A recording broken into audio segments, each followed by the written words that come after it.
Hello, sino? Hello po, kuya. Oh, yun daw ako kaniwala. Oh. Sino to? Cherry Jane po. Cherry? Opo. Cherry Jane po. Cherry Jane Manlapas. Cherry Jane, Manlapat? Manlapas po. Manlapat. Nasaan ka ngayon? Nasa UAE po ako, sir. Nasa Kuya UAE Will, ka? nasa UAE po ako. Opo. Oo, nakita ko Sa tong Dubai message po. mo. Kuya Will, sana Opo. po ay matawagan mo po ako. Andito po ako sa UAE, OFW. Runaway po ako. Wala po akong trabaho. Sana po ay matulungan niyo po ako. Opo, Kuya Will. Ano ba trabaho mo dyan? Housemaid po. Kasambahay. Opo. Matagal ka Kasi na po, ba Kuya dyan? Will, Ano? kababalik ko lang din po nung May 8 po. Oh. Tapos po kami, nag-process po kami sa Pilipinas. Tapos pagdating po dito, wala pong amo. Binibenta po ako sa ibang amo. Kaya ang ginawa ko po, nag-runaway po kasi yung amo ko po parang isang barangay sa isang bahay. Hindi ko po kaya yung ganung trabaho. Tapos nag-try po ako pumuntak sa agency. Anong agency meron ka? Bakit ka pumasok dyan? Hindi ka tumawag sa OWA, POEA? Hindi po, Kuya Will, kasi nagbabaka sakali po ako na makapagtrabaho po ulit. Alam mo, sa totoo lang, kasi mahirap po sa Pilipinas. Oo, pero alam mo, mahirap magbaka sakali kung illegal. Mahirap magbaka sakali kung wala kang tamang pinupuntahan. Kita mo yung nangyari sa'yo. Buti hindi ka nga napahamak. Hindi naman po kasi meron naman po akong kaibigan na tumulong sa akin para patirahin po ako ng libre. Nasaan ka ngayon? Anong bayan? Dito po sa Sharjah po. So, kadarating mo... Tika, saan ka ba dito sa Pilipinas? Cavite po, Kuya Will. May mga anak ka ba? Meron po. Ilan ang anak mo? 3 po, Kuya Will. Nandun po sa General Trias, Cavite po. Ang asawa mo, anong trabaho? Ahente po, sa URC po.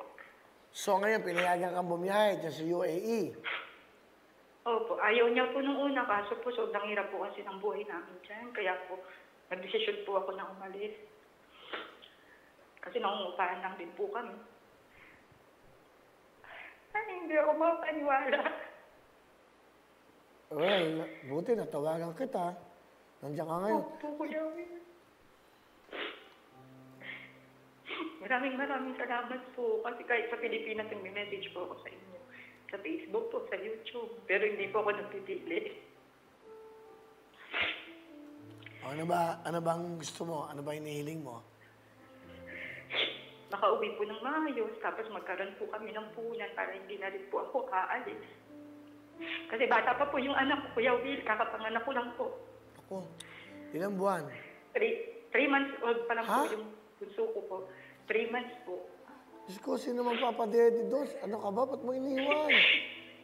Sa mama ko po, nag-aalaga po yung mama ko sa umaga, tapos pag-uwi po ng asawa ko, yung asawa ko po nag-aalaga sa gabi. 3 months old, iniwan mo yung anak mo. Ano ka ba naman? Sana nagpait kahit mga medyo 1 taon. Kaya alam, mahirap talaga. Wala kayong trabaho. Mahirap. Kasi po nung nag-lockdown po, nawalan po ng trabaho yung asawa ko. Tapos nagbibenta po ako online, pero hindi po talaga sumasapat kasi nangungupahan din po kami. Kasi po ang rate po sa Cavite, 373 lang po, Kuya Will. Pamasahin niya pa po, tapos pagkain niya pa po sa trabaho. Halos wala na rin po talaga natitira. Yan dapat ang mga opisyalis natin sa gobyerno. Yan ang dapat na tinitingnan nyo. That is provincial rate. Magkano ang bayad sa labor? 373 lang po. Hindi mo talaga mabubuhay ang pamilya mo. Opo, tapos ang mahal pa po ng mga bilihin. Kaya yung iba po talagang gustong-gusto mag-abroad. Kagaya ko po, kasi nga hindi talaga po kinakaya, Kuya Will, kahit ano pong gawin namin pagsisikap. Gusto mo bang umuwi? Opo, gusto ko po sana umuwi. Kaso yung sa isip ko po kasi, uuwi po ako nung walang-wala. Kasi kararating ko lang din po. Kahit po pampuhunan sana po, Kuya Will. Hindi, pero may ticket ka ba pa uwi? Wala po, Kuya Will. Magkano ba ang ticket pang uwi kung gusto mo umuwi? Depende po, Kuya Will, sa aeroplano po siguro. Tapos, naman po yun siguro ng embassy kung lalapit po ako sa embassy.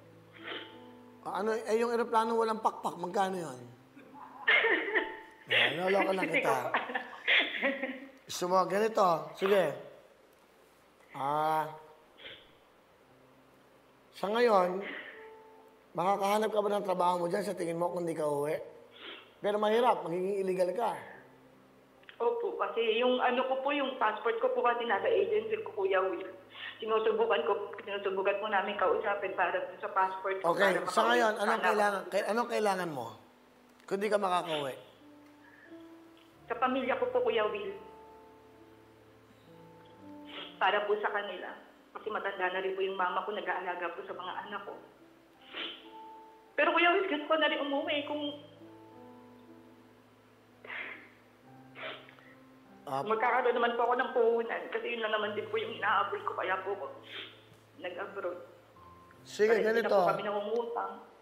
Papatawagan kita sa staff ko, ha? Po. Tapos, pag nakuha mo yung passport mo, sabihin mo sa amin ito. Okay, tutulungan ka namin. Opo. Tutulungan ka ng Wawawin, ng GMA. Sige. Pag nakuha mo yung passport mo, pabibili kita ng ticket, regalo ko sa'yo. Ay, salamat po Kuya Will. Tama po birthday ko sa June 12. Sana, paka-uwi ka. Makiusap ka sa agency mo. Sabihin mo, nagkausap tayo para sa mga anak mo. Ay, mahirap yan. Ngayon, sa ngayon, ang may tutulong ka sa'yo, bibigyan muna kita ng 30,000 cash. Ay! Okay? Opo. Para, siguro padadalang kita, Opo. mas kailangan mo ng pera. Siguro, hati kayo para sa mga anak may 15, yung 15,000 sa'yo, para may panggastos ka dyan. Salamat po, Kuya Will. Salamat po. Pangako ko sa'yo, kunin mo yung passport mo. Papakusap kita sa aking staff, kay Ian, o kaya kay Dada, ano? Pag nakuha mo yung passport mo, i-Viber mo yung totoo, huwag mo akong lolokohin, basta tutulungan kita. Opo, Kuya Will. Opo. At pag parating ka, papasundo kita ng sasakyan, at nasa niya, kung pwede kong pasundo yung mga anak mo, kung pwede mong bumiyahe kasama yung asawa mo, gagawin ko yan para salubungin ka sa airport. Salamat po, Kuya Will. Okay? Okay po. Maraming salamat po, Kuya Will. So, meron kang 30,000 cash. Sa ngayon, kunin mo yung passport mo, bibili kita ng ticket. Ano ba gusto mo? First class, business class? Economy lang po. Sige, bibili kita ng ticket mo para makauwi ka. At po, itong 30,000, papadala ko agad sa pamilya mo 15. O, ikaw ang bahala. Ikaw Sa kanila na lang po, Kuya Will, kasi wala pa ako na ibibigay sa kanila. Wala umalis po ako. Hindi, I think ang pinakagawang, para may pera ka dyan, padala kita ng 10,000, yung pesos, para may pangkain ka man lang. Yung 20,000, padadala ko sa pamilya mo, ha? Bigyan mo yung address, okay? Opo, salamat po, Kuya Will. Bigay ito ng Wawawing Tutuktuin ng GMA7. Ano yung gusto ka bang sabihin?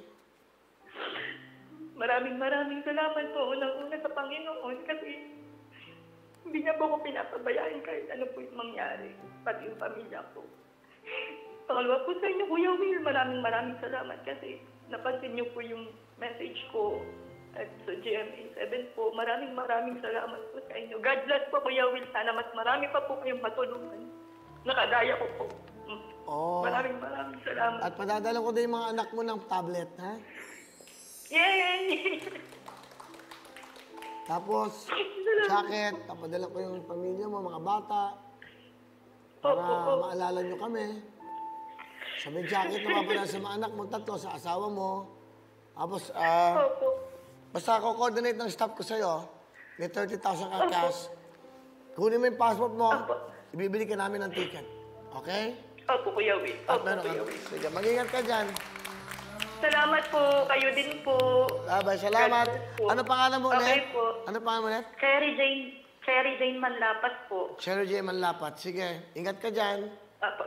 Salamat Bye-bye. po, Kuya Will. God bless po. Thank you so much. Thank you so much po. Okay. Hirap, no? Mahirap talaga ang OFW. Ngayon ko lang naisip, ang baba pala ng minimum ng probinsya, no? Dapat nga, yung nasa politika, yun ang ginagawa natin batas. Hindi kung ano-anong batas, yung batas ng kalamlam, yung batas ng bitukan ng bawat Pilipino. Kasi yan ang nagbubuhay sa Pilipino. Yung trabaho, pagkain. Yan ang dapat na batas. Hindi kung ano-anong batas, tapos nagagawa ng batas. Tapos panibagong susunod na taon, ibang presidente, iba na naman ng batas. Para ibang presidente, iibay na naman ng batas. Yung batas ho, nakakainin. Yun ang dapat na ginagawa natin. Yung batas na kailangan natin mga kababayan. Hindi ako politiko, pero gagawa ko ng paraan makatulong sa ating mga kababayan na nangangailangan na hindi napapansin ang batas na yan. Di ba? Tawag pa tayo!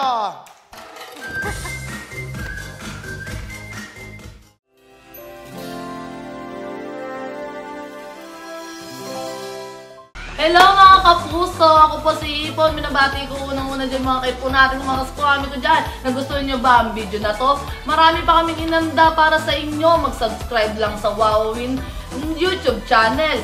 Tsaka, don't forget to hit the, the bell button para lagi kang updated. Yun lang!